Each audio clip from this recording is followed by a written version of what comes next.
This is Hashtag Africa. We now take you to the Democratic Republic of Congo, where President Felix Tshisekedi has just inaugurated a state-of-the-art center with a biotechnology laboratory, a second of its kind in sub-Saharan Africa. The Democratic Republic of Congo has opened a research center in South Kivu that it says should spearhead regional efforts on biotechnology. Inaugurated by President Felix Tshisekedi, the state-of-the-art building is named after former Nigerian President Olusegun Obasanjo.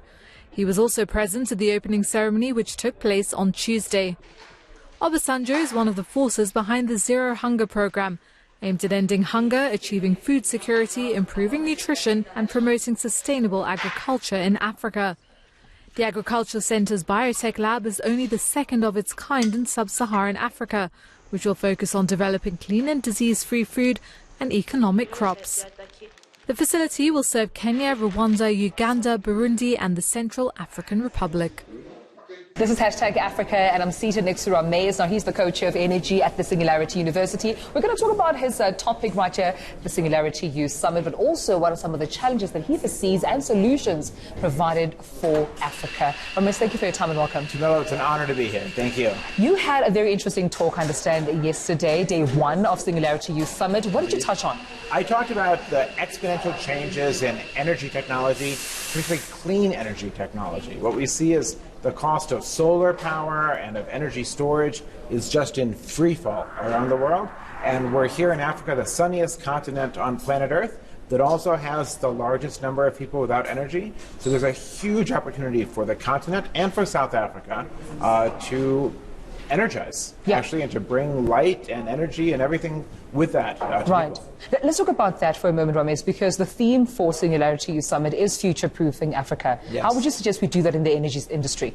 You know, I think the first thing to realize is that once upon a time, solar was quite expensive, and the cheapest way to get power to people in Africa was a big coal power plant or a hydroelectric dam or a diesel genset, and that has changed completely. The cost of solar panels over the last 40 years has dropped by a factor of more than 300. It is just insane. So now the question is, how do we get it out to people?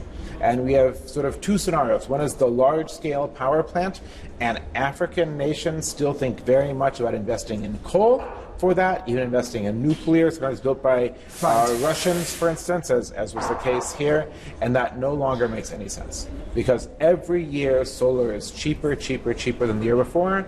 The problems of storage to keep it running over the night is increasingly being solved. So I encourage every nation here, when thinking about large-scale power, to think about solar and to think about these competitive auctions where you ask people to make bids and take the low bidder. That's what works. Yeah, and also just speaking about the challenges that we foresee in Africa, I mean, just in South Africa alone, there's still issues with Eskom and load shedding.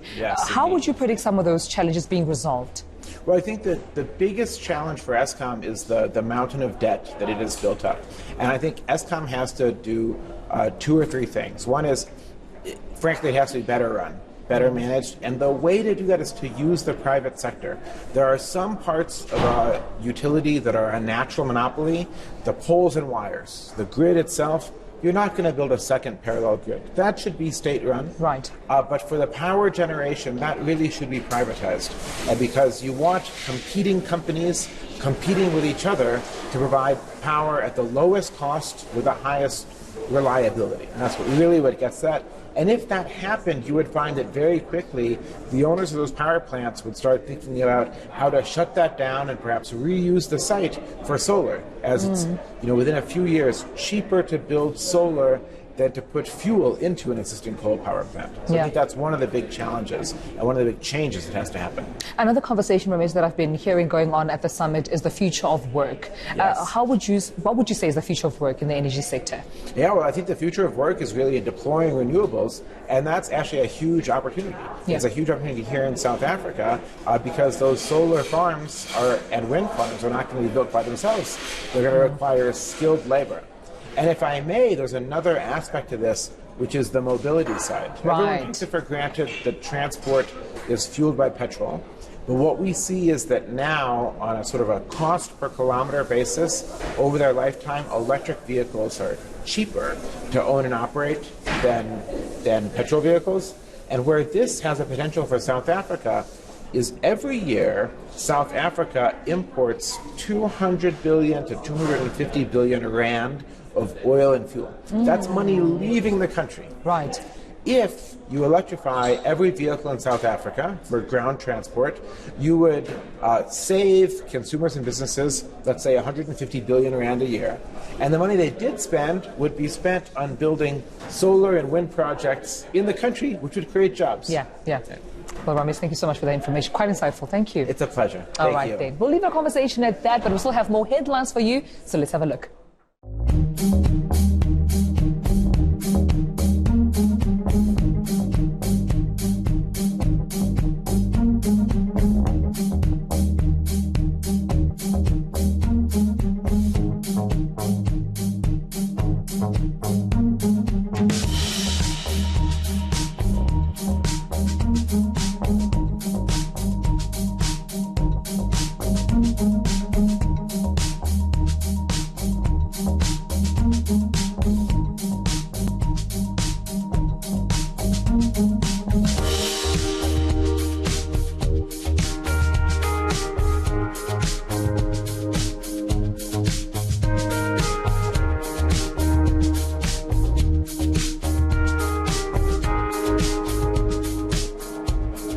In Uganda, the country's fishing industry is recovering from years of setbacks due to overfishing.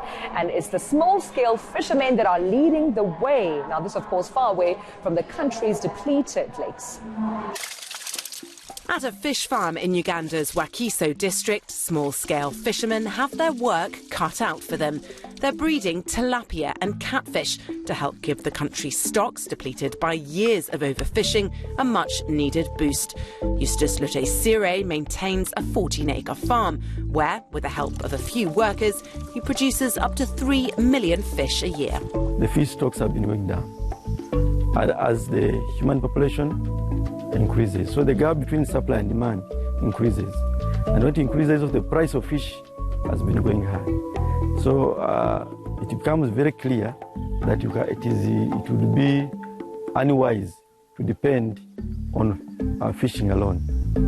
We need to relieve some pressure from the wild stocks by growing the fish ourselves. Fish is Uganda's fourth top export after coffee, gold and dried legumes.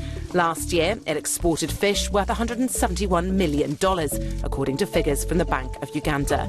But overfishing, coupled with the impact of climate change, is taking its toll. If there's too much rain and there's flooding, there's washing of all these farm effluents, industrial effluents into the water bodies. So you get a lot of algal blooms, and this have an effect on oxygen and abundance of fish. Some of them can cause fish kills.